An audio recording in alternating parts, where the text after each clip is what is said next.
भाइयों और बहनों,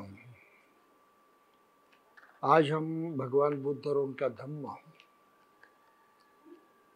इसमें लिखित पुनर्जन्म की जो बात है उसको जानने की कोशिश करने जा रहे हैं। पुनर्जन्म ये ऐसा विषय है जिसके बारे में पूरी दुनिया में सही सोच रखना मुश्किल दिखाई देता है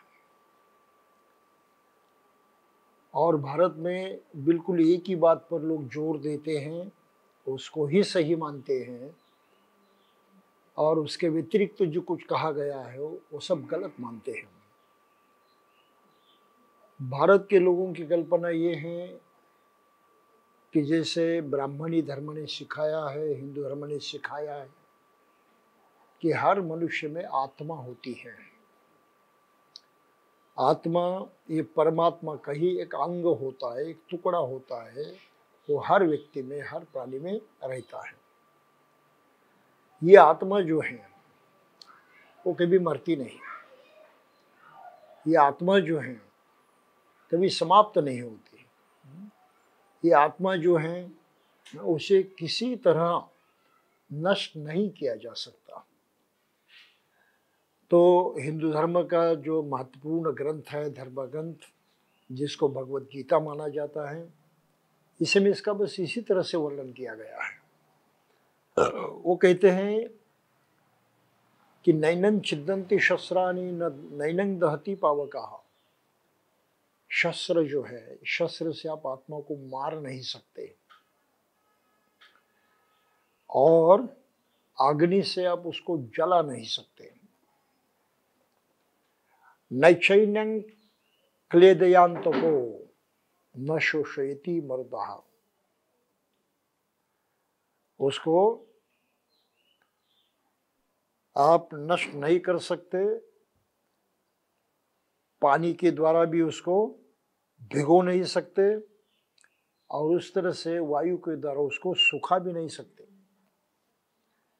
तो इस तरह की आत्मा होती है और जैसे मृत्यु होती है, मृत्यु के पश्चात ये आत्मा शरीर से निकलती है और दूसरे योनि में जाकर जन्म ग्रहण करती है। तो उसी गीता में कहा है, वासानि जीर्णानि यथा विहाय नवानि गृह्णन्ति नरो परात्मा। जैसे मनुष्य अपने कपड़े बदलता है, जूने कपड़े छोड़कर नए पहनता है, उस तरह से आत्मा ये पुराना जन्म छोड़कर नया जन्म ग्रहण करती है। तो ये जो ब्राह्मणी धर्म की शिक्षा है, ये शिक्षा को ही पकड़ कर रखते हुए भारतीय लोग बहुधा यही सोच रखते हैं कि बगैर आत्मा के पुनर्जन्म संभव नहीं है।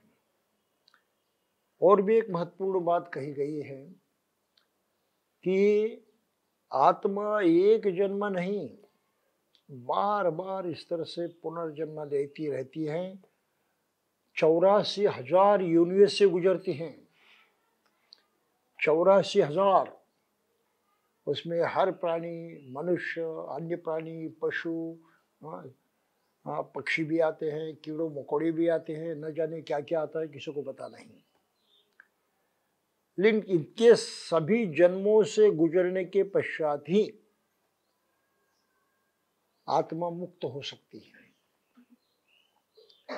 तो मुक्ति के लिए कोई भी प्रयास करने का कोई मतलब नहीं है, इसकी जरूरत ही नहीं है। मुक्ति के माने हम समझते हैं सभी सुख को प्राप्त कर लेना, सभी दुखों से मुक्त होना। तो इस सिद्धांत के अनुसार माना जाता है कि दुख से मुक्त हो ही नहीं सकते, असंभव है। इतने जन्म ग्रहण करने पड़ते हैं, 84,000, और इतने जन्मों में दुख सहना पड़ता है, उससे मुक्ति नहीं। इसके बाद फिर आत्मा मुक्त हो जाती है, आत्मा मुक्त हो जाते हैं, आदमी सुख को पा जाता है। तो ये धर्म कर्म करने की कोई जरूरत है ये नहीं, इसका कोई मतलब नहीं है। स्वयं कृष्ण ने जो धर्म सिखाया गीता में उसकी भी जरूरत नहीं है। अगर ये हो ही नहीं सकता तो किसी भी धर्म की जरूरत है ही नहीं। तो ऐसे विचारों में फंसकर लोग समझते हैं कि ये आत्मा के बगैर पुनर्जन्म हो ही नहीं सकता। फिर भारत में दूसरी भी विचारधारा रखने वाले लोग थे पहले से, बुद्ध के जमाने से, उससे पहले भी ये विवाद चलते आ रहा है कि हमेशा लोग पूछते आ रहे हैं कि मरने के बाद क्या होता है।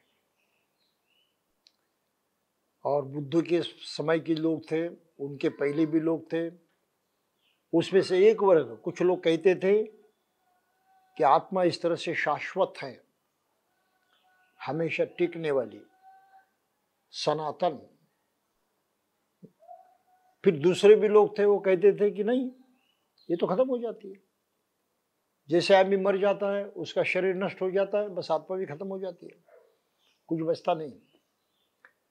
तो कुछ बचता ही नहीं तो आगे का जन्म हो ही नहीं सकता, ऐसे भी कहने वाले लोग थे। तो जो शाश्वतवादी थे, आत्मा मरती नहीं ऐसे कहते थे, उनका मानना था कि आत्मा का मरण होता ही नहीं, इसलिए जीवन जो शाश्वत है हमेशा चलते रहता है और पुनर्जन्म के माध्यम से उसका नूतनीकरण होता है, नया नया प्राणी जन्म ग्रहण करता है, आत्मा इस तरह से रहती है, कायम रहती है। और जो उच्छेदवादी थे वो कहते कि नहीं नहीं, ये तो ऐसा नहीं होता, ये मृत्यु के बाद कुछ नहीं बचता, खत्म हो जाता है। तो तथागत के बारे में भी यही उलझन पैदा हो गई और लोग कहने लगे, पूछने लगे, स्वयं बुद्ध से पूछने लगे, क्या बुद्ध उच्छेदवाद को मानते हैं या शाश्वतवाद को मानते हैं? किस पक्ष में है बुद्ध? जो समझते आत्मा हमेशा टिकने वाली है, क्या बुद्ध इसको मानते हैं? या कुछ कहते हैं कि नहीं, वो तो खत्म हो जाती है, या बुद्ध इसको मानते हैं? तो बुद्ध ने आत्मा को नकारा था। उनका बुद्धत्व प्राप्ति का स्वयं का अनुभव, जिसका उन्होंने स्वयं साक्षात्कार किया था, उसके तहत उनको आत्मा कहीं नजर नहीं आई, आत्मा का कोई पता नहीं लगा। तो उन्होंने कहा कि आत्मा नहीं है। तो लोग सवाल पूछने लगे, अगर बुद्ध ने कहा आत्मा नहीं है, लेकिन बुद्ध यूं भी कहते हैं कि पुनर्जन्म तो होते रहता है, पुनर्भव, ये बार बार उदित होने की, जन्म पाने की क्रिया लगातार चलती रहती है, वो कहीं रुकती ही नहीं। तो बुद्ध का ये वचन कहना सही कैसे माना जाए? आत्मा नहीं तो पुनर्जन्म नहीं हो सकता। आज भी ढेर सारे लोग यही सवाल पूछते हैं। आम्बेडकराइट भी इसी में फंसे हुए हैं। वो कहते हैं कि बुद्ध आत्मा नहीं मानते लेकिन पुनर्जन्म को मानते हैं। ये कैसे संभव है? ये हो ही नहीं सकता। इसके माने हैं बुद्ध झूठ बोल रहे हैं। ये कहने का मतलब क्या है? बुद्ध झूठ बोल रहे हैं, उन पर भरोसा नहीं किया जा सकता। अगर आपने बुद्ध को ही झूठ ठहराया तो मुझे बताइए, बुद्ध के प्रति आपके मन में श्रद्धा कैसे हो सकती है? हो सकती है श्रद्धा? जिसके बारे में शक है वो हमारे मन से हट जाती है बात, कोई आदर नहीं होता, कोई आकर्षण नहीं रहता, मानने की मनसा नहीं होती। अरे ये तो झूठ है, तो हम पूरी तरह से पीठ फेर देते हैं, उनको नकारते हैं। आधुनिक काल में भारत में बुद्ध धम्म के प्रचार प्रसार में जो एक बाधा है, कई बाधाएं हैं, उसमें से ये एक प्रधान बाधा है, मुख्य बाधा है। मैं मुख्य इसलिए कह रहा हूं कि जितने लोगों के मन में इस बारे में शक होगा, बुद्ध नहीं जानते हैं ऐसे अगर उनकी मान्यता होगी, तो बुद्ध पर विश्वास नहीं करेंगे। और चूंकि बुद्ध पर विश्वास नहीं करेंगे, वो बुद्ध धम्मों को ठीक से मानेंगे नहीं, समझेंगे नहीं और आचरण तो मानो करेंगे ही नहीं। ये हकीकत है और इसलिए इस प्रश्न का जवाब देना बहुत ही आवश्यक है। लेकिन इतना आसान नहीं है इस प्रश्न का जवाब देना। बुद्ध ने कहा आत्मा निरंतर नहीं है, बिल्कुल साफ कहा है, तो वो शाश्वतवादी नहीं थे। बुद्ध ने कहा पुनर्जन्म होते रहता है, ये प्रक्रिया रुकती नहीं है। इसके माने उच्छेदवादी भी नहीं थे, सब कुछ नष्ट हो जाता है, ये भी मानने वाले नहीं थे। ये चलते रहता है, ये बदलता नहीं, रुकता नहीं, ये प्रक्रिया बिल्कुल चलती रहती है। तो एक और कहते कि प्रक्रिया चलती रहती है, इसलिए उच्छेदवादी नहीं थे, सब कुछ नष्ट होता है, इस बात को मानते नहीं थे। दूसरी ओर कहते हैं कि आत्मा नहीं है, हाँ, ये प्रक्रिया जो है ये चलती है, तो शाश्वतवादी भी नहीं थे, हमेशा टिकने वाली, ऐसा भी नहीं कहते थे, परिवर्तन होता है। तो इसमें सबसे बड़ी बात पहले हमें ध्यान में लेनी चाहिए, वो ये है कि बुद्ध अनित्यता की बात करते हैं। उनका तत्व है अनिच्छ। अनिच्छ मतलब ये है दुनिया में हर चीज बदलती रहती है, परिवर्तित होती रहते हैं। कोई भी स्थिर, हमेशा टिकने वाली, कभी नष्ट न होने वाली ऐसी कोई भी चीज पूरी दुनिया में नहीं है, विश्व में नहीं है। विश्व का कानून है परिवर्तित होना, गतिशील रहना, गतिशील रहना। तो सभी ग्रह हैं, तारे हैं, चांद है, सूरज हैं, हम आकाश में जो जो कुछ भी देखते हैं, सभी गतिशील हैं, अपनी जगह बैठे हुए नहीं है, फिक्स नहीं है। तो ये गतिशीलता दुनिया का नियम है। जितनी ठोस वस्तुएं हम देखते हैं, चाहे पत्थर हो और कुछ हो, ठोस लगता है, लेकिन उसमें भी परिवर्तन होते रहता है। समय बहुत लंबा होता है, इसलिए हम समझते नहीं कि परिवर्तन होता है, लेकिन परिवर्तन लगातार होते रहता है। ठोस चीजें भी पिघल जाती हैं, कमजोर होती हैं, टूटती हैं। हमारे इर्द गिर्द जो हम पर्वत देखते हैं, बड़े बड़े विशाल, लेकिन हर वर्षा काल में क्या उनसे मिट्टी बहकर जाती नहीं? उन पर जो हैं पौधे हैं, वनस्पतियां हैं, मिट्टी है, क्या वो बह के जाती नहीं? बहकर जाती है, समुद्र में पहुंच जाती है। लेकिन ऐसा भी नहीं होता कि इतने सारे जो पर्वत थे वर्षा के कारण हजारों साल में बहुत घिस गए, ढेर सारा उनका अपना जो था मैटर वो भी समुद्र में चला गया। तो समुद्र पूरी तरह से भर जाना चाहिए था, लेकिन वो भी भरा नहीं है। मतलब ये मिट्टी जो है वो वहां जाकर भी कहीं ना कहीं दूसरे अंदाज में ही बदलती होगी, नहीं तो समुद्र भर जाता था ना, फिर उसमें पानी जाना मुश्किल था। ऐसा भी नहीं हो रहा है।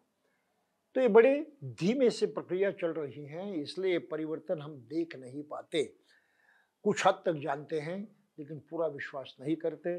बुद्ध ने इसी बात को समझाया कि हर चीज परिवर्तनशील है। आत्मा जरूरी नहीं हो, आत्मा हो ये जरूरी नहीं है, क्योंकि ये पुनः पुनः निर्माण होने की जो प्रक्रिया है, एक प्रोसेस है। एक ऐसी घटना नहीं है, ये प्रक्रिया है, प्रोसेस है, और प्रक्रिया जो है वो लगातार चलती रहती है। तो उसको हम समझने की कोशिश करेंगे। तो दूसरी बात बुद्ध ने कही है कि आत्मा नहीं है, दुनिया में कहीं पर भी ठोस चीज नहीं है, कोई भी ठोस चीज का होना विश्व के नियमों के विरुद्ध है। और आज हम साइंटिस्ट से जो सुनते हैं तो सभी साइंटिस्ट इसी बात को कहते हैं कि दुनिया में गतिशीलता है, सतत परिवर्तनशीलता है, जिसको बुद्ध ने अनिच्छ कहा है वो है। यहाँ कोई ठोस चीज हमेशा के लिए जैसे की वैसे रहने वाली नहीं है, इसलिए अनात्म है, आत्मा भी नहीं है। अब वैज्ञानिकों ने बुद्ध की बात को सिद्ध कर दिया है, कबूल किया है, लेकिन मानने वालों में गड़बड़ी है। तो मानने वालों की गड़बड़ी किस तरह से दूर की जा सकती है? बुद्ध से पूछा गया, क्या भगवान बुद्ध पुनर्जन्म मानते थे? उत्तर हाँ में है। फिर पुनर्जन्म दो हिस्सों में बांटा गया। बुद्ध की भाषा जरा अलग है भाई, ये बाबा साहब की भाषा है। बाबा साहब कहते हैं कि पुनर्जन्म तो मानते थे बुद्ध, लेकिन किस चीज का जन्म मानते थे, ये पहला सवाल है। और किस व्यक्ति का मानते थे, ये दूसरा सवाल है। तो दोनों प्रश्नों को लेकर पहले किस चीज का पुनर्जन्म होता है, अगर इस पर हमने सोच की तो हमें इस प्रश्न की उपेक्षा की जाती है। समझते कि नहीं, इस पूछना नहीं चाहिए, अच्छा प्रश्न नहीं है। लेकिन दोनों प्रश्नों को एक बना देने का ही परिणाम है कि पुनर्जन्म की बात को बात में इतनी गड़बड़ी है। तो भगवान बुद्ध के अनुसार 4 भौतिक पदार्थ हैं, ठोस, अपने में वो ठोस हैं, लेकिन वो बदलते भी रहते हैं।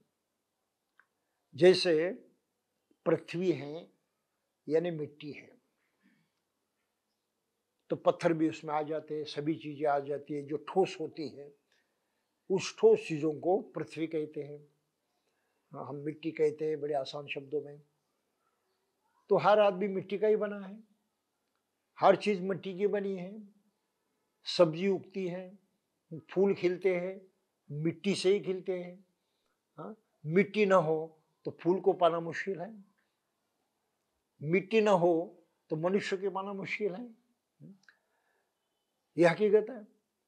तो हर मनुष्य के अंदर ये पृथ्वी है, यानी ठोस चीज है। उसकी हड्डियां उससे बनी हैं, मांसपेशियां उससे बनी हैं। जो जो हमारे शरीर में ठोस चीजें दिखाई देती है, ये सब मिट्टी की बनी है। दूसरी बात है जल है। तो मनुष्य के शरीर में हर वस्तु में जल होता है, हर प्राणी में जल होता है, वनस्पति में जल होता है, इसके अंदर भी जल है, मनुष्य में भी जल है। और वैज्ञानिक हमें बताते हैं कि मनुष्य के शरीर में 70% जल होता है। हमारा शरीर 70% जल से बना हुआ है। तो हम जलमय हैं, ठोस नहीं है। ठोस तो बहुत थोड़ा है, लेकिन जल सबसे ज्यादा है। और फिर अग्नि है। हमारे शरीर में गर्मी होती है, अगर गर्मी न रही शरीर में तो आदमी मर जाता है। तो गर्मी का होना जरूरी है। तो ये जो अग्नि है, ये अग्नि हमेशा जलती रहती है। पेट उसका मुख्य स्थल है, जो हम देख नहीं सकते, सिर्फ समझ सकते हैं। और फिर वायु है। तो वायु के कारण हम जीवित हैं। नाक से हमने वायु ग्रहण करना छोड़ दिया तो बात खत्म हो जाती है।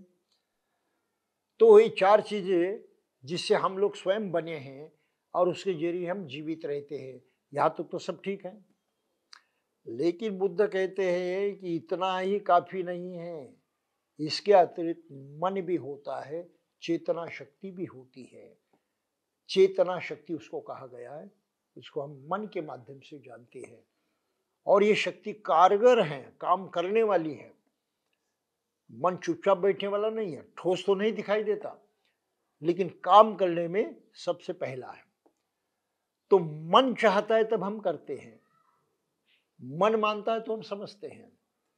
तो ये मन की ताकत जो है, ये हमारे पूरे शरीर पर अपना शासन चलाती है, उसका कब्जा है अपने पूरे शरीर पर। तो ये मन भी है। तो बुद्ध ने और ये पांचवी बात कही, और ये 5 जो भाग है मनुष्य के, अंग हैं, इन अंगों के कारण मनुष्य जीवित रहता है।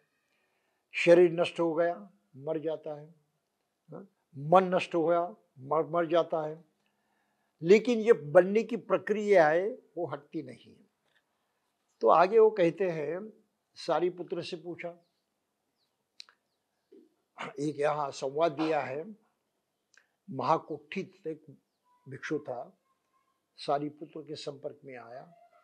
उनसे बातचीत करते करते उसने पूछा कि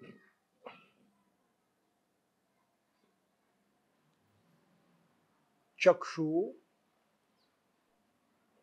श्रोत, घ्राण, जिह्वा और काया, मतलब है आंखें, कान, नाक, जीभ और स्पर्श, इन 5 इंद्रियों को ले ले।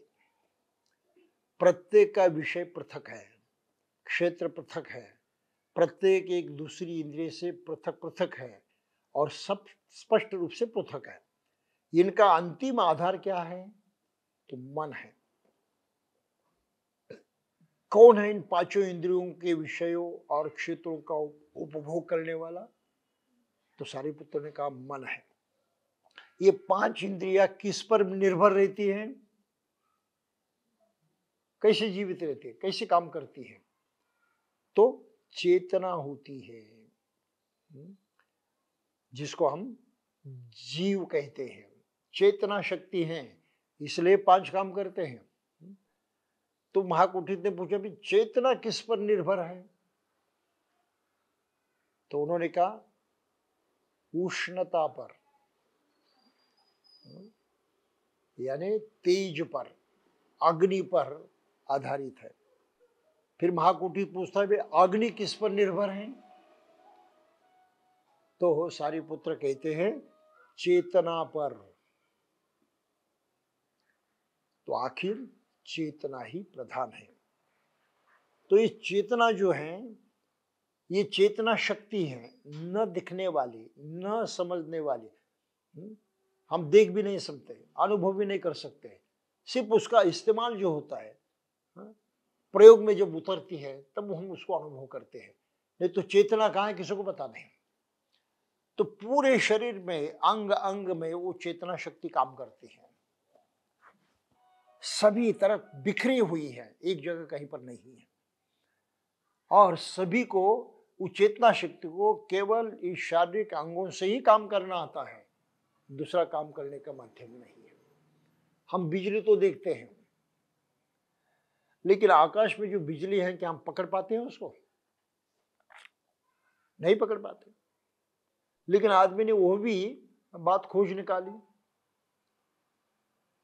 पानी से बिजली निर्माण करने की प्रक्रिया खोज निकाली, और इस बिजली को लोहे की तार में पकड़ने की कोशिश की। तो आज हम देखते हैं वायर जो है क्या है, बिजली को पकड़ा है हमने, सही है? नहीं तो बिजली दिखाई नहीं देती, सिर्फ उसका अनुभव होता है, शॉक लगता है, क्या होता है, कुछ तो दिखाई नहीं देता। लेकिन वो जो शक्ति है, बहुत बड़ी ऊर्जा है, ये ऊर्जा अपना काम करती है, लेकिन वो किसके पकड़ में रहती है? तार के पकड़ में है। तो हमारा जीव, हम कहते हैं हमारी चेतना है, किसके पकड़ में है? शरीर के पकड़ में है। तो समझ में आया? ये शरीर के पकड़ में गए हों, वो शरीर को छोड़कर काम नहीं कर सकते, और बिजली को हम तार के सिवा कहीं नहीं ले जा सकते, उसका उपयोग भी नहीं कर सकते। तो दूसरी बात जो है ध्यान में रखनी चाहिए कि जीव जो होता है, चेतना शक्ति है, जिसको बुद्ध ने मन कहा है, ये चेतना शक्ति जो है, ये इन चार जो बड़ी बड़ी चीजें हैं, वस्तुएं हैं, उनसे अलग है। वो दिखाई नहीं देती, इसलिए हम उसको वस्तु नहीं मानते। हम पृथ्वी को मानते हैं वस्तु है, क्योंकि ठोस रूप से दिखाई देते हैं। हम पानी को भी मानते हैं, वो भी दिखाई देता है। हवा का भी हम एहसास करते हैं, उसको भी हम कबूल करते हैं। और गर्मी तो हमें दिखाई भी देती है और अनुभव में भी आती है। तो हमारे इंद्रियों के माध्यम से हम उनको जान सकते हैं, लेकिन चेतना शक्ति को जानना बड़ा मुश्किल है। उसका कोई ठोस प्रूफ नहीं है, कोई ऐसा रूप नहीं है, कहाँ प्रकट होती है वैसे दिखाई नहीं देती। लेकिन वो आपस में एक शक्ति है जिसको आज के वैज्ञानिक कहते हैं कॉन्शियसनेस। कॉन्शियसनेस, चेतना शक्ति। और ये चेतना शक्ति विश्व में भरी हुई है, उससे खाली नहीं है। अब ये चेतना शक्ति अलग ढंग से काम करती है। तो सारिपुत्र ने यहाँ कहा है कि सब चेतना शक्ति पर निर्भर है। तो किस तरह से चेतना शक्ति पर निर्भर है? चेतना शक्ति जब तक नहीं होती तब तक शरीर का कोई मूल्य नहीं है। आदमी तत्काल मर जाता है, हम कहते हैं, जब उसकी चेतना शक्ति जो है खत्म हो जाती है। तो इसको ही मृत्यु कहा है।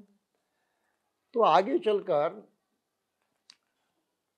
कुछ अलग बातें हमको ध्यान में लेनी पड़ती है पुनर्जन्मों को लेकर। तो बुद्ध ने कहा है कि मन जो है, ये चेतना शक्ति जो है, भाई ये चेतना शक्ति सामान्य नहीं है। ये चेतना शक्ति के भी अलग अलग अंग है। चेतना शक्ति को भी बुद्ध ने इतने बारीकी से जाना, सूक्ष्म स्तर पर जाकर उसको पहचाना।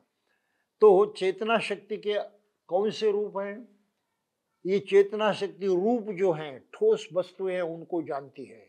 तो हमारे अस्तित्व का महत्वपूर्ण अंग है हमारा शरीर, ठोस है, तो ये रूप है, चेतना शक्ति जानती है उसको।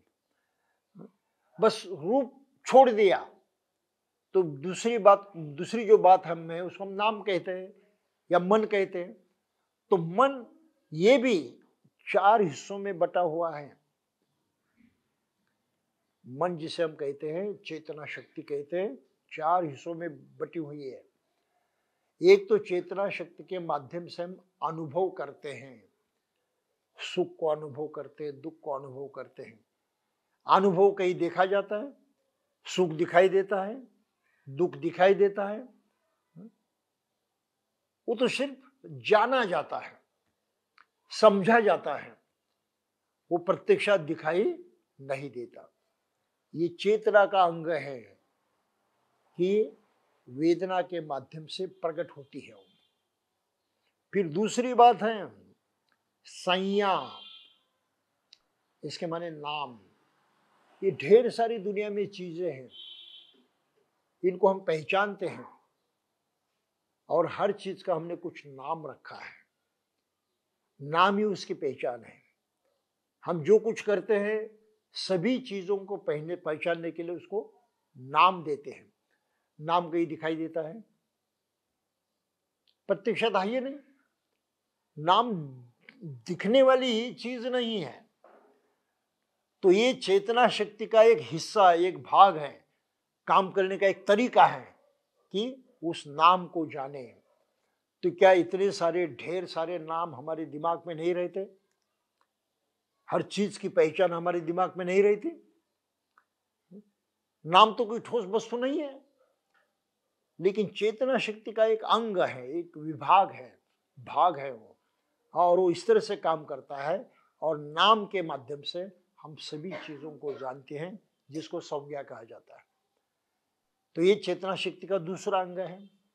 फिर तीसरा, चेतना शक्ति का तीसरा अंग है संस्कार होता है, आदत लगती है। हम लोग कुछ ना कुछ करने के आदी हो जाते हैं। तो ये आदत क्या दिखी जाती है? आदत को हम देख सकते हैं, नहीं देख सकते।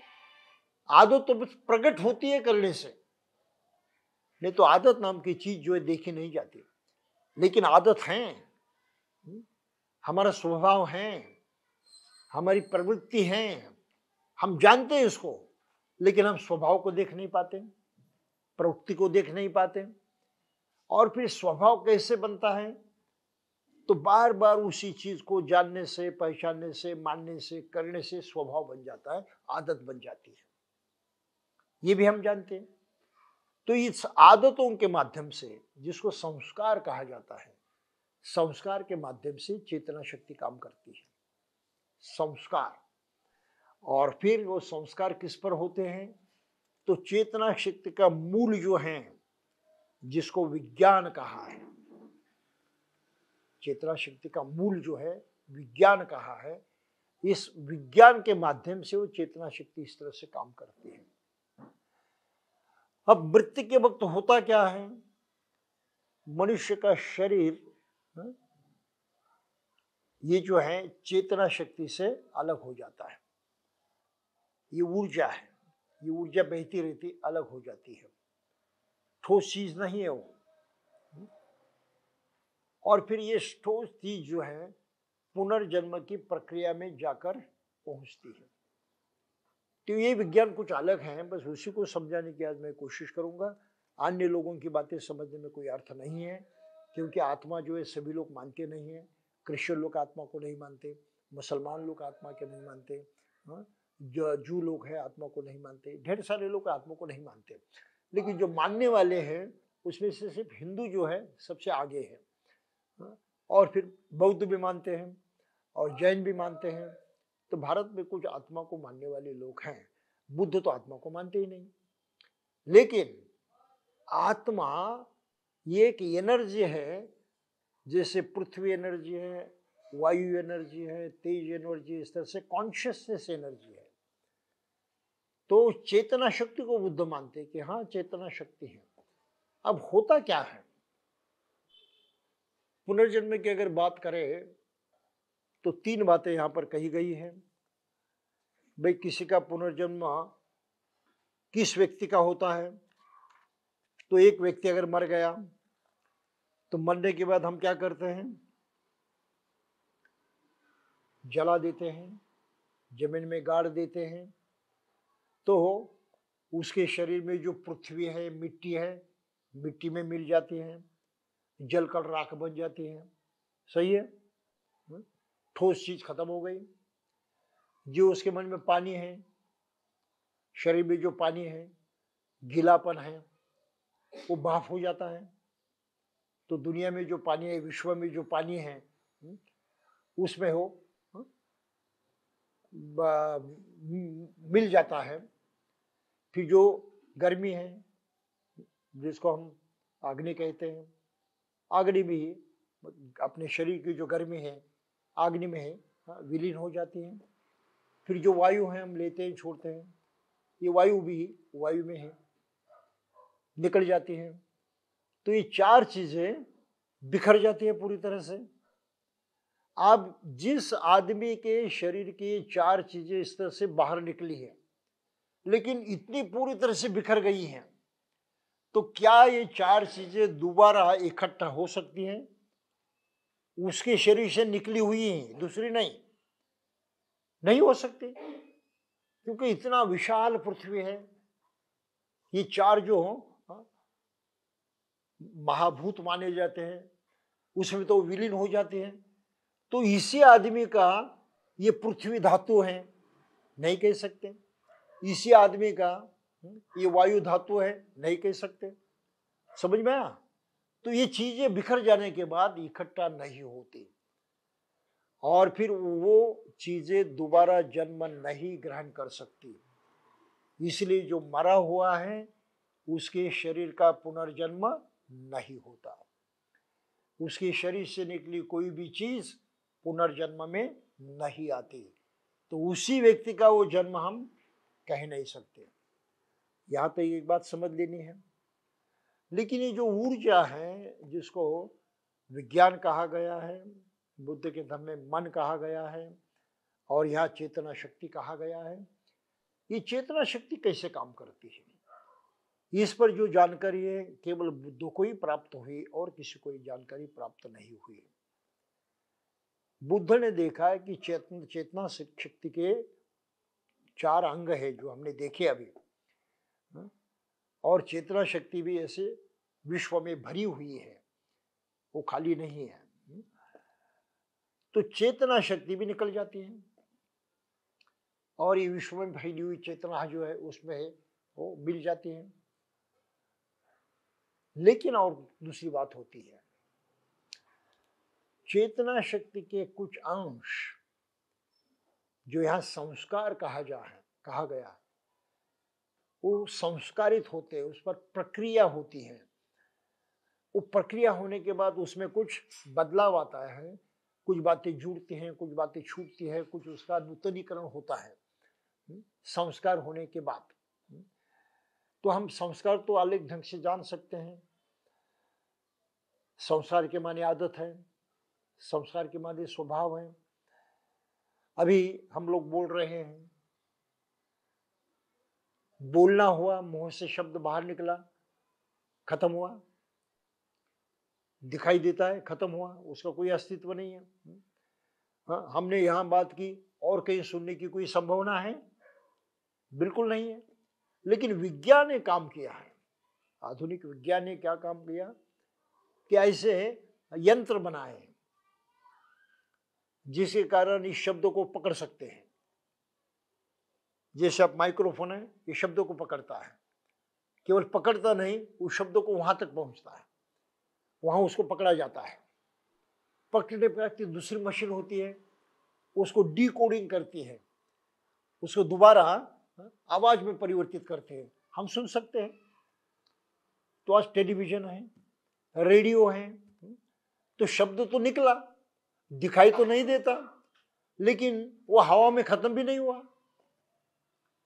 कुछ समझ में? उस हवा में खत्म नहीं हुआ, उसका अस्तित्व कुछ बना रहा, उसको संस्कार कहते हैं। तो हमारे चित्त पर, जिसको मन कहा है बुद्ध ने, चित्त पर इस तरह से संस्कार होते हैं, वो आदत बन जाती है। और ये आदत का वो जो हिस्सा जो है, बाकी जो मन का हिस्सा है तो इसमें मिल जाता है, लेकिन कुछ अंश जो है वो इस तरह से आगे बढ़ता है। और ये आगे बढ़ने की क्रिया ही बुद्ध धर्म में अलग ढंग से कही गई है। पुनर्जन्म कैसे होता है? प्राणियों का पुनर्जन्म जो है उसके मुख्य 3 कारण माने हैं बुद्ध धर्म में। एक तो स्त्री का ऋतुमती होना जरूरी है और पुरुष के साथ संबंध आना जरूरी है, तो स्त्री पुरुष का संबंध आ जाता है। और बुद्ध धर्म के अनुसार वहाँ गंधर्व होना जरूरी है, यानी ये विज्ञान जो है, ये विज्ञान का भी वहाँ पर होना जरूरी है। तो विज्ञान में उसमें मिल जाता है तो गर्भधारणा होती है। विज्ञान अगर नहीं रहा तो गर्भधारणा नहीं होती। तो दोबारा ये सभी चीजें इकट्ठा आने की ये प्रक्रिया है, प्रोसेस है। तो स्त्री और पुरुष के बीज बनते हैं। ये बीज कैसे बनते हैं? हम अनाज खाते हैं, वनस्पति से हम आहार लेते हैं। ये आहार जो है, ये आहार परिवर्तित होता है हमारे शरीर के अंदर। जो कुछ खाते हैं वो ठोस तो नहीं रहता, पूरी तरह से परिवर्तित हो जाता है, उसका खून बन जाता है। तो खून को खून में शामिल करने की क्रिया अपने शरीर में चलती रहती है, तो खून जो है खून में शामिल हो जाता है। आप समझ इस बात को? शरीर को जो पुष्ट करने वाली बातें हैं, जिनको हम विटामिन कहते हैं, अन्य कोई अन्न घटक कहते हैं, वो भी शरीर में शोषित करने की क्रिया होती है, तो उसमें चले जाते हैं। हाँ, जो ज़्यादा होता है वो तो हम छोड़ देते हैं, शरीर से बाहर निकलता है। तो जैसे हमको पसीना आता है, शरीर से निकल जाता है, मूत्र आता है, शरीर से निकल जाता है। तो इसी तरह से जैसे अन्न से खून बनता है, अन्न से अन्य चीजें बनती हैं, वही अन्न वीर्य को भी बनाता है। अंड को भी बनाता है। तो पुरुष और स्त्री में इस तरह से वो बीज तैयार होता है। बीज का भी निर्माण इस अन्न के माध्यम से, प्रक्रिया के माध्यम से हो जाता है। समझ में आया? और फिर ये बीज जो हैं वो इस तरह से एकत्रित आ जाते हैं जब स्त्री पुरुष का मिलन हो जाता है।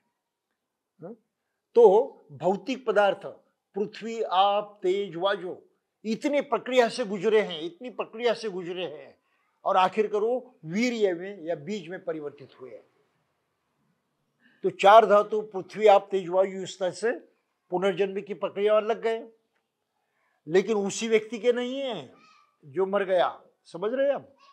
उसी के नहीं है वो तो पूरे सभी ठोस हैं, इसका जो अस्तित्व उससे निकले हुए हैं। तो बीज बन गए। तो ये बीज स्त्री और पुरुष के अलग अलग होते हैं, वो इकट्ठा आते हैं। फिर वहां चेतना शक्ति का होना जरूरी होता है। तो चेतना शक्ति उस तरफ आकर्षित होती है, उसकी पावर जो उसको इलेक्ट्रोमैग्नेटिक पावर कहते हैं, खींची जाती है। जहां मिलन का समय होता है उस तरफ ये चेतना शक्ति खींची जाती है, और उसके मिलने के बाद गर्भधारणा होती है, और तब आदमी का जन्म होता है। तो इसमें सवाल यह है, जिस आदमी के शरीर से पृथ्वी, आग, तेज, वायु निकले, वो दोबारा इस तरह से उस प्रक्रिया में आना संभव नहीं है। वो बिल्कुल अलग ही हो सकते हैं। और ये इतना असंभव है, लगभग हो ही नहीं सकता। उसी प्रकार उसकी चेतना शक्ति जो है वो भी उस प्रक्रिया से गुजरी है, वो वैसे के वैसे नहीं रही है। उसमें भी प्रक्रिया हो गई, संस्कार हो गए उसमें, और चेतना शक्ति जुड़ गई। तो चेतना भी उसकी नहीं है। तो बुद्ध धर्म में कहा है कि पुनर्जन्म होता है इस प्रक्रिया के माध्यम से, तो उसी मरे हुए आदमी का नहीं होता, मरे हुए आदमी का नहीं होता। लेकिन उसके दूसरा और कोई है ऐसा भी नहीं कह सकते हम लोग, क्योंकि संस्कार कुछ हैं जो बच गए हैं। और हर मनुष्य जन्म ग्रहण करता है तो उसका अपना एक स्वभाव हो जाता है। स्वभाव समझते हैं हम लोग? स्वभाव हो जाता है। अब बताइए, जुड़े बच्चे पैदा हुए, एक ही माँ बाप के जुड़वा बच्चे पैदा हुए, दोनों दिखने में एक जैसे हो सकते हैं, क्योंकि माँ बाप की जो शारीरिक विशेषताएं हैं उसमें आ जाती हैं, उसको डीएनए वगैरह कुछ कहते हैं, उससे आ जाती है। लेकिन दो जुड़े हुए बच्चों के स्वभाव एक जैसे होते हैं? कहीं पर भी बिल्कुल नहीं होते।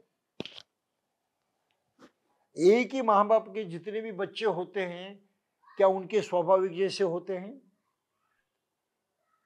वो माँ जैसे भी नहीं होता, बाप जैसे भी नहीं होता, किसी के जैसे नहीं होता, बिल्कुल अलग अलग अलग अलग ही होता है। तो किसी दो व्यक्तियों के, मनुष्य के स्वभाव एक जैसे नहीं होते।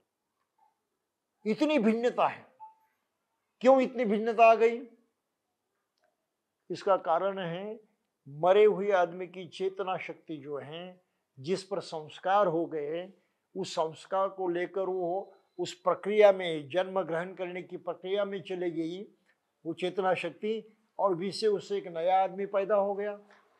उसके बाद सब कुछ नया नया ही है, लेकिन उसके मन पर कुछ संस्कार बने हैं, तो संस्कार का वारिस हो गया। वारसात में उसको क्या मिला?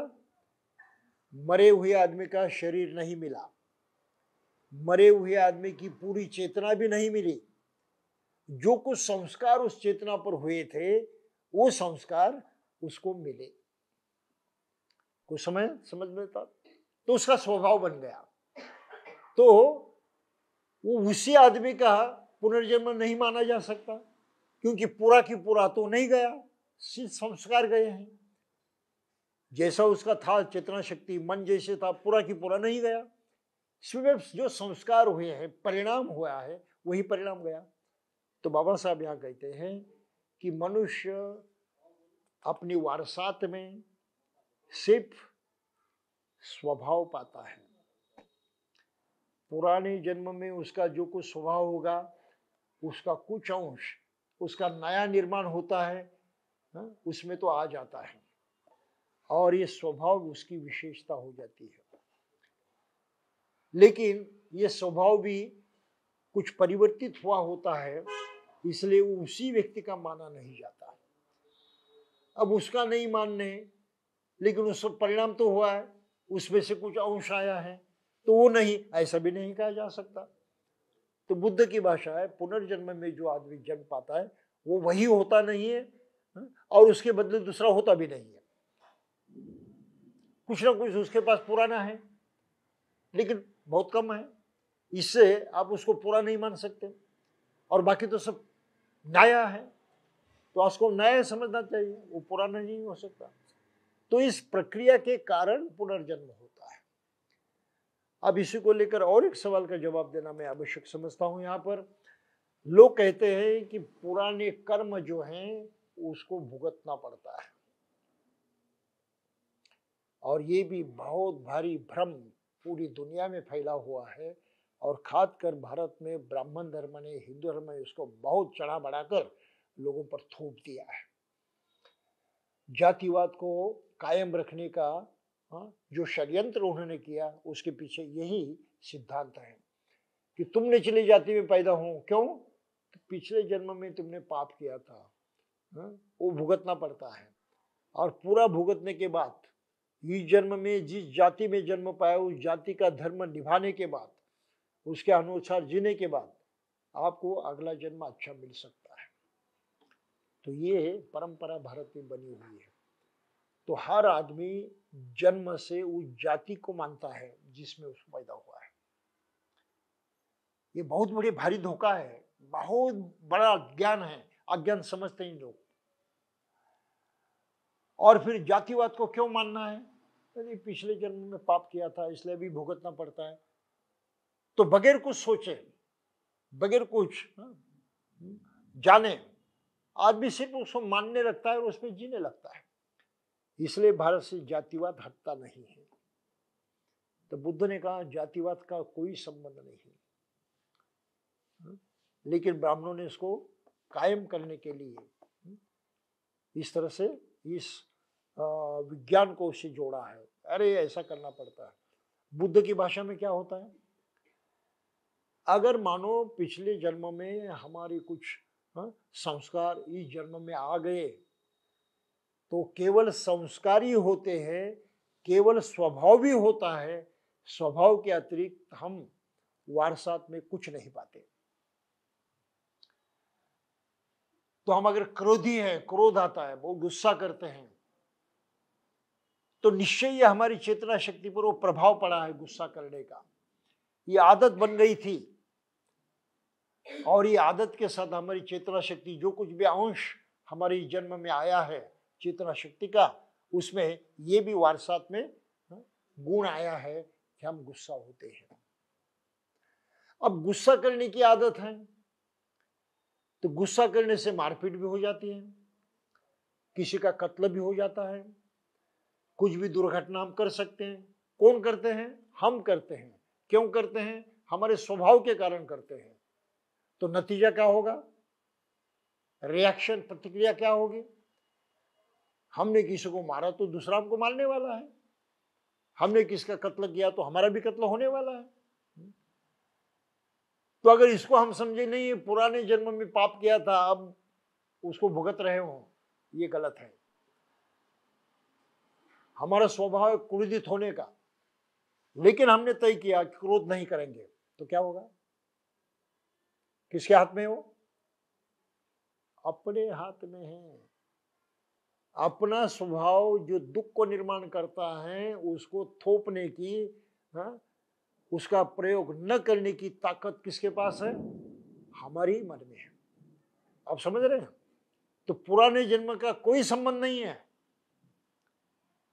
पुराने जन्म में जो कुछ किया था उसके परिणाम आज भुगतने पड़ते हैं, ये सारा सार झूठ है, इसमें कोई सच्चाई नहीं है। आपका सिर्फ स्वभाव उस तरह से बना है, उस स्वभाव को आपने पहचाना और उसमें परिवर्तन करने की कोशिश की आपने, तो परिणाम अच्छे होने वाले हैं। पिछले जन्म में किए होंगे ऐसे पाप उस स्वभाव के कारण, लेकिन आज हम स्वभाव को बदल रहे हैं, तो उसी तरह का व्यवहार हमसे नहीं होगा, आचरण नहीं होगा, तो उसी तरह से दुखदायी परिणाम भी हमको भुगतने नहीं पड़ेंगे। कुछ समझ में आता है? तो अंगुलीमाल ने लगभग 999 लोगों को मारा, कत्ल किया।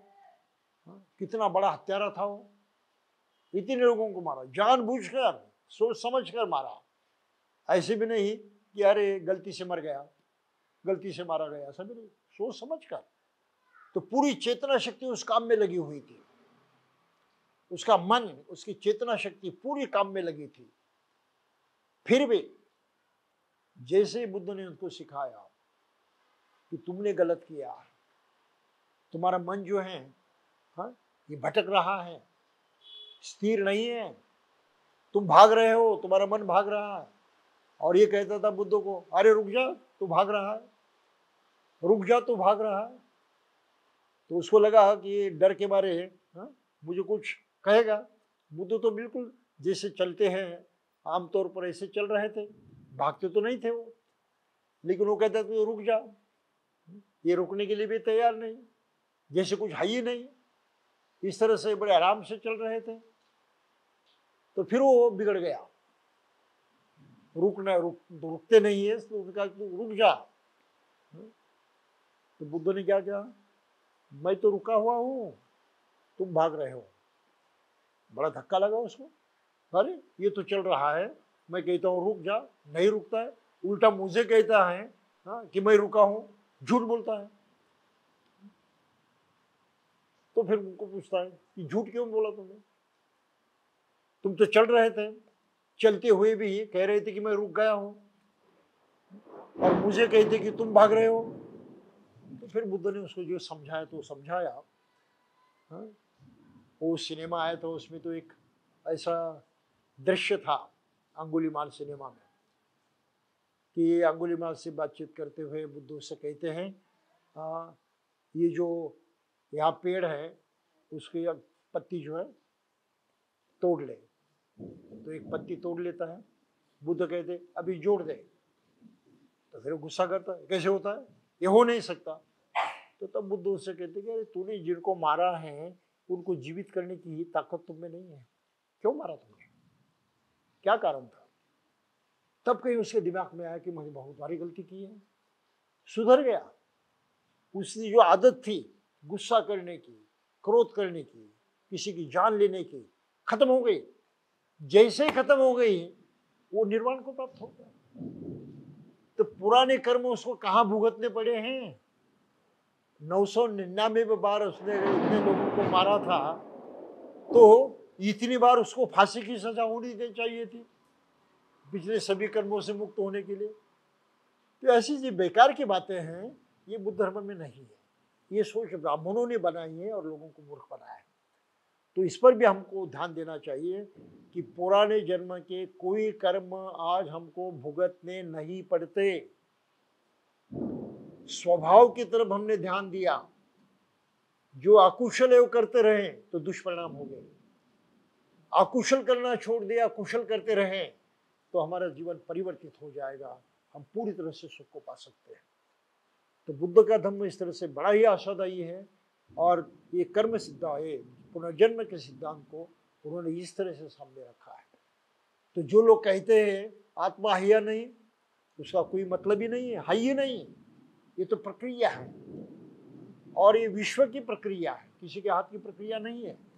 तो इस सच्चाई को बुद्ध ने जाना, इसको खोजा, जो खोज इससे पहले किसी ने नहीं की थी। तो सभी धर्म जो अज्ञान से बातें करते थे, कल्पना से बातें करते थे, अंदाज करते थे, तर्क करते थे, लेकिन बुद्ध की अपनी मान्यता थी, तर्क नहीं, अंदाज नहीं, कल्पना नहीं, ठोस कारण ये है जो उन्होंने देखा उसको समझाया। आप समझ रहे? तो इस तरह से हमें आत्मा से भी मुक्त होना चाहिए, और पुनर्जन्म के इस सिद्धांत से भी मुक्त होना चाहिए, हम जिस जाति में पैदा हुए पुनर्जन्म से कोई ताल्लुक नहीं। ये समाज व्यवस्था ब्राह्मणों ने बनाई है और हम पर उन्होंने थोपी है, हमको पकड़ कर रखा है। जैसे हम इसको मानना छोड़ देंगे ब्राह्मण धर्म को, उनकी कल्पना को, हम पूरी तरह से आजाद हैं। जाति को मानना जबरदस्ती है। क्यों मानते हो तुम? हर जाति के आदमी में वो ताकत है, वो छोड़ सकता है, उसको नकार सकता है, ना कह सकता है मैं इस जाति का नहीं हूं। बस इतना कहने से भी काम हो जाता है, लेकिन लोग नहीं करना चाहते, ये अज्ञान है। अब दूसरे भी कारण है, ईश्वर के नाम पर जात थोपी है, तो लोगों ने कहा ईश्वर है ही नहीं, ये ब्राह्मणों ने किया हुआ है। ईश्वर क्या इतना मूर्ख है जो मनुष्य को जन्म देता है उसके भलाई के लिए और इतना बुरा करता है? तो तुम्हें ये लोग ही इतने बुरे हैं कि ईश्वर का एक और नाम लेते हैं, उनके गुण गौरव करते हैं और दूसरे उसको इस तरह से लांछित भी करते हैं, शाप भी दे, गालियाँ देते हैं कि तुम बुरे हो। तो इस तरह से हमें ईश्वर को छोड़ना चाहिए। पुनर्जन्म का परिणाम होता है उनके अनुसार जातिवाद में, इस कल्पना को छोड़ देना चाहिए। और सबसे महत्वपूर्ण, जाति को बनाए रखने में नामकरण महत्वपूर्ण होता है। जाति के नाम महत्वपूर्ण है और ब्राह्मणों ने बड़ी चालाकी की है कि लोगों को जातिवाचक नाम देकर उनको दिमाग से गुलाम बनाया। तो हमने तुरंत जातिवाचक नाम को छोड़ देना चाहिए, तुरंत। भारतवर्ष के सभी लोग अगर जातिवाचक नाम छोड़ देते हैं, नए नाम ग्रहण करते हैं, तो जातिवाद कल खत्म हो जाएगा, कल खत्म हो जाएगा। लेकिन इतनी हिम्मत लोगों में आनी चाहिए और इस तरह से उनकी सोच बढ़नी चाहिए। तो बुद्ध का ये जो कहना है पुनर्जन्म के बारे में, और दो सिद्धांत उन्होंने कही है, जाते जाते समझ में लेंगे। पुनर्जन्म के बारे में खेमा भिक्षुनी से बातचीत हुई थी और मिलिंद से भी बातचीत हुई थी। मिलिंद को, राजा मिलिंद को पूछा गया था, मिलिंद ने पूछा था नागसेन को। नागसेन ने बड़ा अच्छा जवाब दिया। उसने दो तीन बातें कही थी नागसेन में जो हमें ध्यान में रखना, कोई खास दिक्कत की बात नहीं है। वो क्या कहते हैं नागसेन? वो मिलिंद से कहते हैं बिल्कुल ही सरल शब्दों में उदाहरण देकर कि वो कहते हैं, नागसेन ने पूछा, नागसेन से पूछा मिलिंद ने, क्या भगवान बुद्ध पुनर्जन्म मानते थे? नागसेन ने कहा हाँ, तो मानते थे। जो जन्म होने की क्रिया चलती रहती है, कहीं रुकती नहीं। तो क्या इससे परस्पर विरोध नहीं है?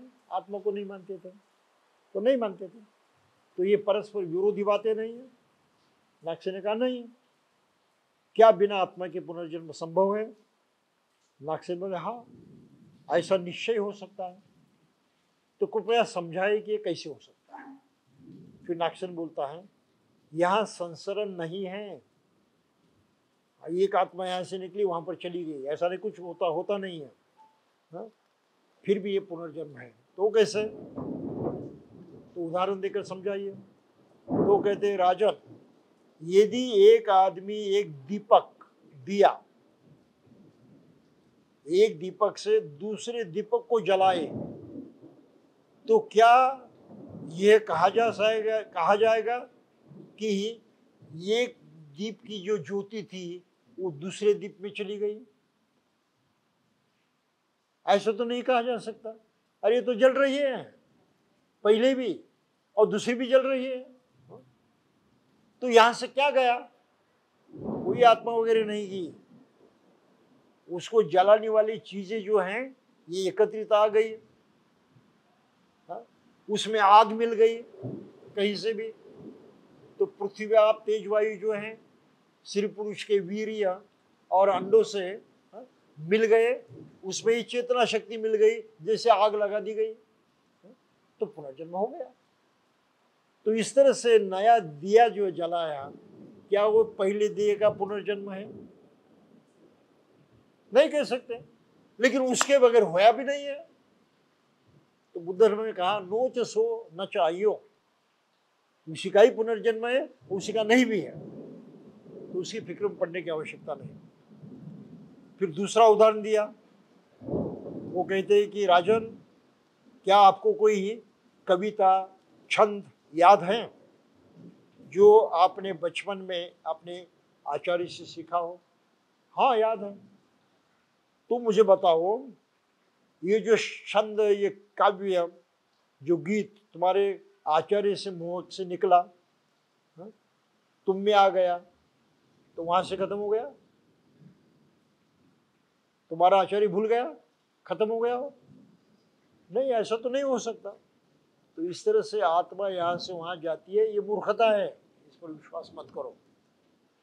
तो इस प्रकार नागसेन ने भी इस सवाल के बहुत ही अच्छे जवाब दिए थे।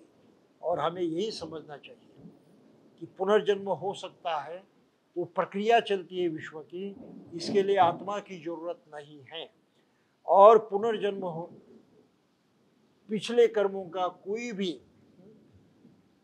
पछतावा नहीं करना पड़ता है और उसके कोई भी परिणाम भुगतने नहीं पड़ते हैं। ये दो बातों पर हमें विश्वास करना है। और तीसरी बात महत्वपूर्ण है कि हम अभी इस वक्त इस पूरी प्रक्रिया को बदल सकते हैं, पूरी तरह से उस प्रक्रिया से निकल सकते हैं और बुद्ध के कहने अनुसार निर्वाण को प्राप्त हो सकते हैं, परिपूर्णता को प्राप्त हो सकते हैं। और ये ताकत मनुष्य पे होने के कारण ही बुद्ध ने कहा, किछो मनुष्य प्रतिलाभ हो, मनुष्य का जीवन जो है बड़ा मुश्किल है, दुर्लभ है, इसका इतना महत्व है। हर आदमी ने इस महत्व को पहचाना चाहिए कि जन्म पाया है मैंने मनुष्य का, सबसे महत्वपूर्ण बात पाई है, इसको मैं फिजूल में, व्यर्थ में गवाऊंगा नहीं, उसको सही में अपना कर उसे मैं अपना खुद का उद्धार करूंगा, उसको पूर्णत्व में पहुंचा दूंगा, निर्वाण तक पहुंच जाऊंगा। तो ये प्रतिज्ञा हर आदमी ने करनी चाहिए, इसका इस विषय का महत्व है। तो भाई समझता हूँ आज के लिए इतना ही काफ़ी है। जय हिंद।